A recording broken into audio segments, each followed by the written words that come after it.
Hey, what's up, guys? Welcome back to Populous Podcast. I'm your host for today, Charles, and we need to talk about this general election that the UK had last night. So, last night, the United Kingdom had their third general election in just over 4.5 years, and instead of it being Jeremy Corbyn versus Theresa May for the only two viable candidates for Prime Minister, it was Boris Johnson versus Jeremy Corbyn for the only two candidates that are viable for Prime Minister. All Corbyn and Labour had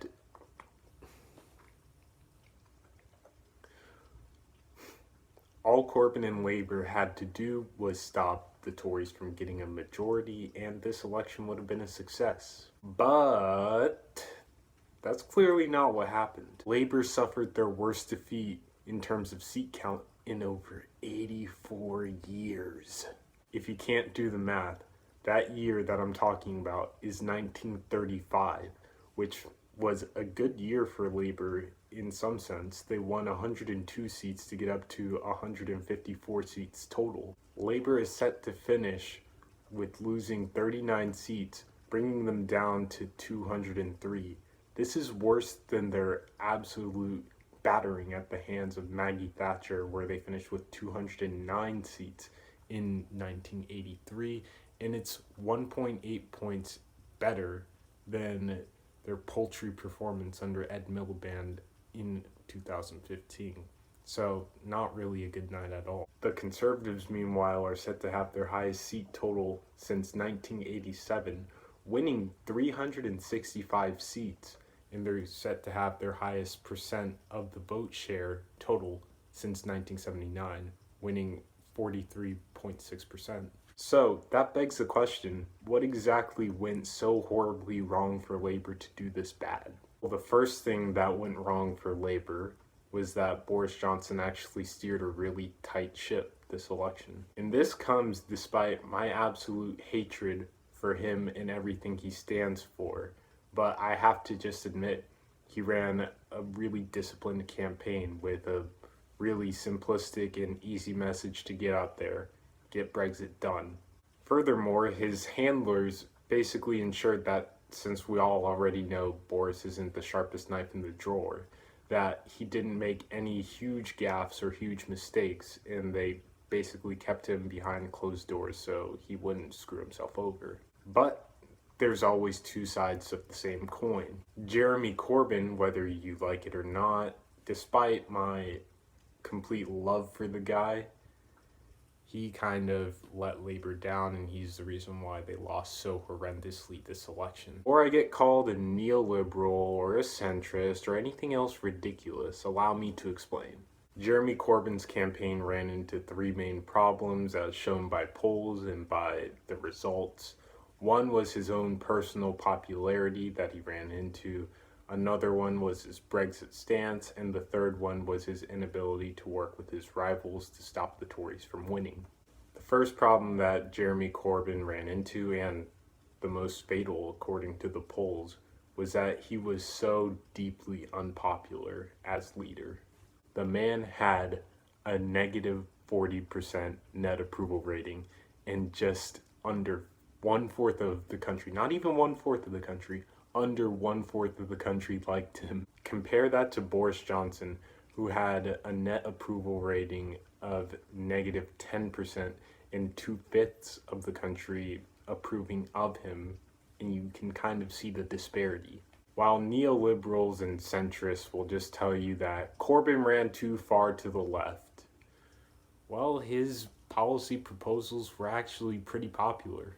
Corbynomics, as they're referred to, which is just the renationalization of all industries that were denationalized and privatized under Margaret Thatcher, clocked in at 34% net approval.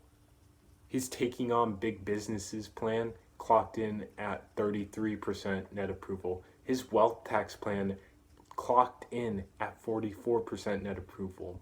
But it just wasn't enough to fix his already unlikable nature. This concept was further proven by a poll that was taken following the election, where 37% of Labour defectors said that they defected Labour because of leadership reasons.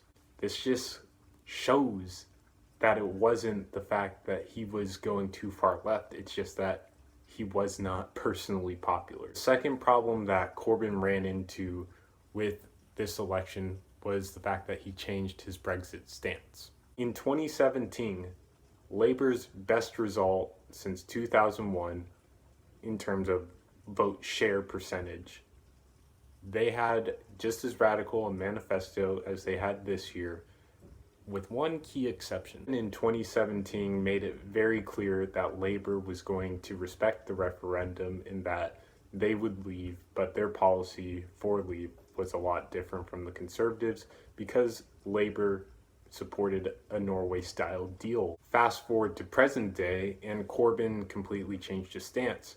Corbyn went from saying, we're going to respect the referendum, to we're going to give you a second referendum to choose if you want to stay or leave after we broker our deal. This decision alienated voters who had already made their decision in 2016 to leave. And this especially hurt Corbyn in the Midlands. But you might ask me, Charles, why would Corbyn make this huge of a mistake? Why would he fix something that's not broken? Why would he try to play to both sides after only playing to one in 2017? And well, the answer to that is pretty simple. In May of this year, the European parliamentary elections were held, and they delivered an absolute smashing to Corbyn and Labour. Labour lost 10 seats in this election, bringing them down to 10 in total, while Nigel Farage's Brexit Party won 29 seats, and while Vince Cable's Liberal Democrats won 16. This led Corbyn and his team to reassess what Labour would have to do differently in the eventual fact that they would face a general election. They decided that they could try to coalesce Remain voters and Leave voters alike with a second referendum that offered a soft Brexit deal. This of course turned out to be a really bad idea, as less than 3 weeks later Theresa May would resign as UK Prime Minister, and Boris Johnson, a harder person on Brexit, would end up winning the Conservative primary election, and he would become Prime Minister. As I referenced before, Boris Johnson's Get Brexit Done and his already, I would say, incredible ability to get a deal done when all odds were against him helped to get those Labour voters who voted for Leave into his camp because they didn't want to run the risk of a second referendum. This very reason accounted for 31% of Labour to Tory defectors leaving the Labour camp altogether. Plus, with one small detail being out of Corbyn's control, the fact that the narrative in this election was defined by Brexit, while in 2017 it was more defined on not Brexit. People didn't want to talk about it. This eventually came back to bite him in the butt. This election was deemed as the Brexit election, which did a disservice to Corbyn, whose main weakness was Brexit. Everything I just said could have been fixed by one main policy that Labour would have had to get done, and it would have been really hard to do, but it would have been worth it in the end, and that was they would have had to foster a kind of Remain-ish alliance with the Liberal Democrats and the Scottish National Party. Before you tell me that this was impossible or this was already tried and it didn't work, hear me out.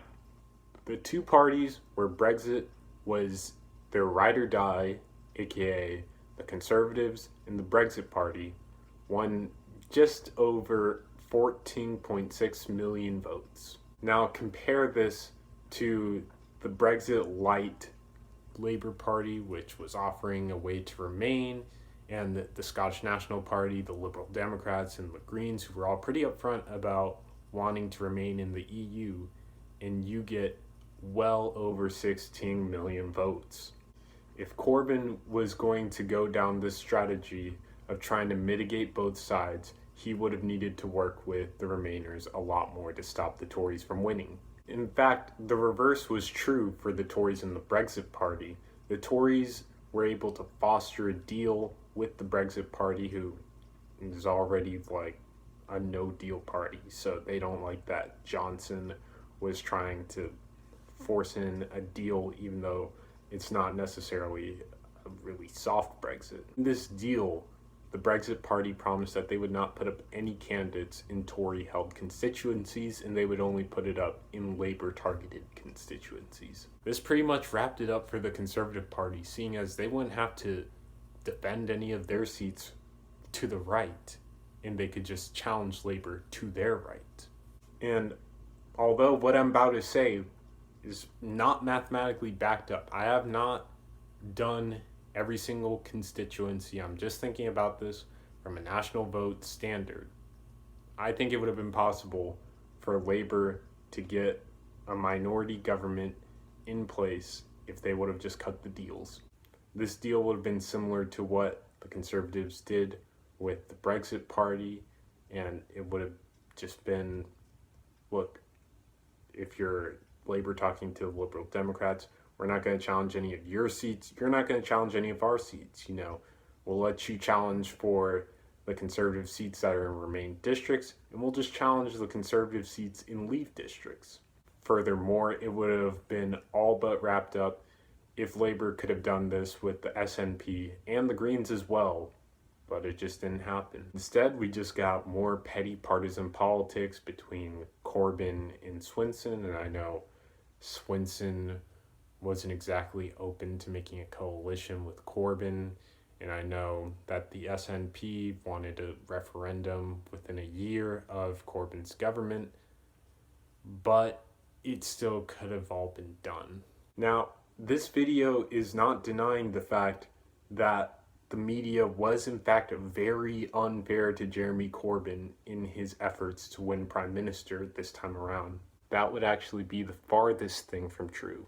Over the past 6 months, Jeremy Corbyn has had almost 1,500 articles written about him and anti-Semitism. But in that same time period, Boris Johnson, who I can tell is an Islamophobe just by reading what he said, had 164 articles written about him and Islamophobia.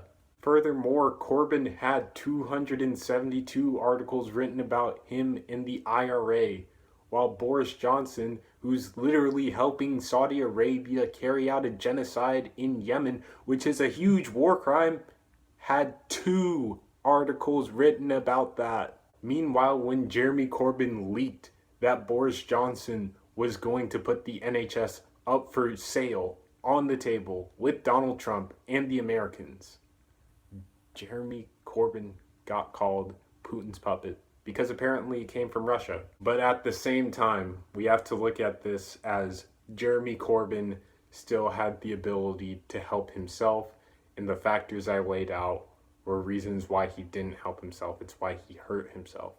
But with Brexit about to be sorted within 5 years, Labour is going to have an opportunity to rebrand, to freshen itself up, to go take a shower, essentially. Corbyn has already announced that he will not lead Labour into the next election, which is pretty much appropriate at this point. So, where should Labour go from here? To me, I think it's obvious that you stay in the Corbyn lane. With the one boon to Jeremy Corbyn's ideology being taken out of the mix, which is Brexit, they can now get back to their for the many, not the few message and just hammer home on that. No further elections should be about Brexit from this point, which is going to be a huge relief for Labour and for former Labour voters that flipped to the Tories this time around. As for their leader, I have a few people in mind. While I would certainly like John McDonnell, who was Jeremy Corbyn's right-hand man, to step in, it kind of wouldn't be appropriate, seeing as Jeremy Corbyn and John McDonnell, as his right-hand man, just delivered the worst loss for Labour since Hitler was in power in Germany. In fact, McDonnell already says he's not going to do it, so it's not happening. But now this gives Labour an opportunity to have a strong woman leader in charge. My suggestions: I'd probably pick one of the 3 Corbynistas I'm about to lay out. Rebecca Long-Bailey, Angela Rayner, or Dawn Butler. Rebecca Long-Bailey, Angela Rayner, or Dawn Butler. It'll definitely be a long way back for Labor from here. They have a long way to go to even think about holding the Conservatives to a minority government. But I think if they stay on message and they don't fall into the temptation to go back with a Blair-Wright, Brown-eyed leader, they will make it. Thank you guys so much for watching. If you enjoyed this video, please go ahead, leave a like, consider subscribing. If I got something wrong, go ahead and tell me in the comments. If I left something out, go ahead and tell me in the comments, and have a beautiful rest of your day.